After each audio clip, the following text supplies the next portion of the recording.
Hi everyone, this is your friend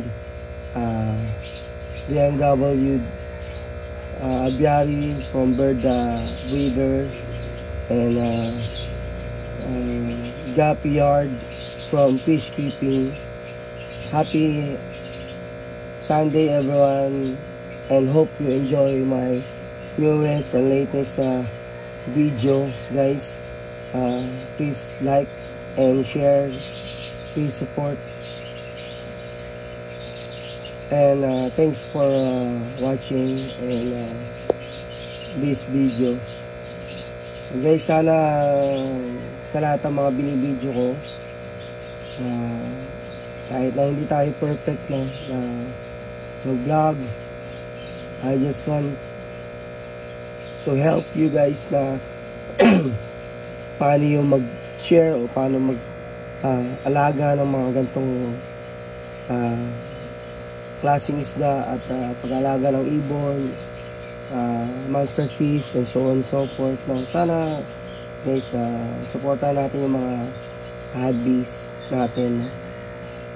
Dito rin tayo kumukuha ng pagkain nila. Siyempre hindi mawawala yan, bebenta tayo, but hindi naman tayo yayaman ng gusto. Ang mayaman sa atin yung puso at saka yung kaibigan. Okay guys, after 3 days of conditioning water dito sa bago kong fish pond, although may mga gabok-gabok na kasi galing dito sa mga lupa dito, so alagaan na natin sila ngayon yung fish pond. Kung hindi ko ma follow up sila, or alam ko may namamatay, babaguhin uli natin ang conditioning at saka pwede natin na ibahin kung sino yung ilalagay. So for now, try natin to lahat ng breeder to, kasi parang mas gusto ko yung mas malawak siya. Kita mo yung dalawa no? See? Nalawak na niya. So okay guys, hope you enjoy. Update ko na lang ulit kayo kung after a week, after a day, kung ano nangyayari. So hoping you like my video. Okay, thank you guys.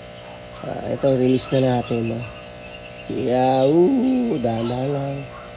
Yahoo! Uy, ayaw nung mail. Why?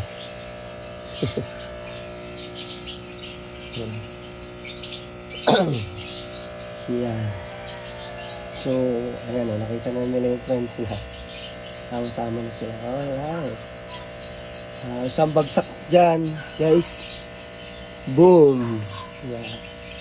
Tingin ko naman mas masasaya sila. Pero, pag hindi naman umulan tong susunod na araw, try natin